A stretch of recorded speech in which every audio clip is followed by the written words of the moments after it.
Shrimati Navneet Rana ji. Pharmaceutical education research bill, जो यह bill लाया गया है उसके लिए मैं मंत्री महोदय को दिल से बहुत बहुत धन्यवाद करती हूँ और अभिनंदन भी करती हूँ, और हमारी राज्य मंत्री को भी। इससे तो ये पता लगता है कि पिछले कुछ दिनों से हम सिर्फ मेडिकल के इश्यूज़ पे 12-12 घंटे भी चर्चा हुई है, क्या करना चाहिए, कैसे होना चाहिए। ये तभी पता लगा कि देश में, हमारे भारत देश में हम मेडिकली और एजुकेशनली बहुत पीछे हैं, और उसको आगे लाने के लिए हमें और क्या क्या नई चीज़ें करनी है। तो हमारे मंत्री महोदय जो हर नया स्टेप, क्योंकि मंत्री बनने के बाद जो भी चीज़ें कर रहे हैं वो अभ्यास पूर्वक कर रहे हैं।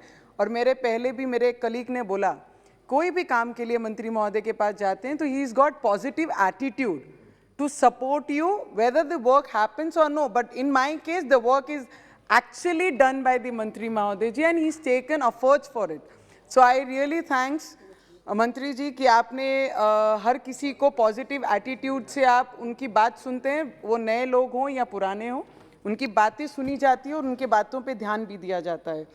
और जिस तरीके से जो 6 नए इंस्टीट्यूट सरकार देश भर में स्थापित कर रही है, उसमें अहमदाबाद, हाजीपुरा, कोलकाता, हैदराबाद, गुवाहाटी और रायबरेली है। मुंबई और पूना जैसे मेट्रो सिटी जो देश में one of the educational institute and research centre हैं, तो उन्हें क्यों छोड़ा गया है? मंत्री महोदय को मैं विनंती करना चाहूँगी, जहाँ से वैक्सीनेशन के लिए सीरम जो पुणे से और मुंबई से इंस्टीट्यूट से जो आई है, उसको ऐसे शहर को भी साथ में लेके आगे उन्हें सपोर्ट करना चाहिए। और ये बिल के बाद बहुत सारे नए इंस्टीट्यूट आएंगे, उससे जो रोजगार के माध्यम जो ये फील्ड में तैयार होंगे, उसके लिए आपका दिल से मैं धन्यवाद करना चाहूँगी। और चाइना में जो मेडिसिन के लिए फैक्ट्रीज खोलने हेतु मैन्युफैक्चरिंग के परमिशन के लिए वन सिंगल विंडो जो काम होता है, वो हमारे देश में बहुत पीछे हैं। हमें चप्पलें घस जाती हैं, तब तक हमें ना जगह उपलब्ध होती है, ना फैक्ट्रीज़ के लिए हमारी जो फैसिलिटी प्रोवाइड होनी चाहिए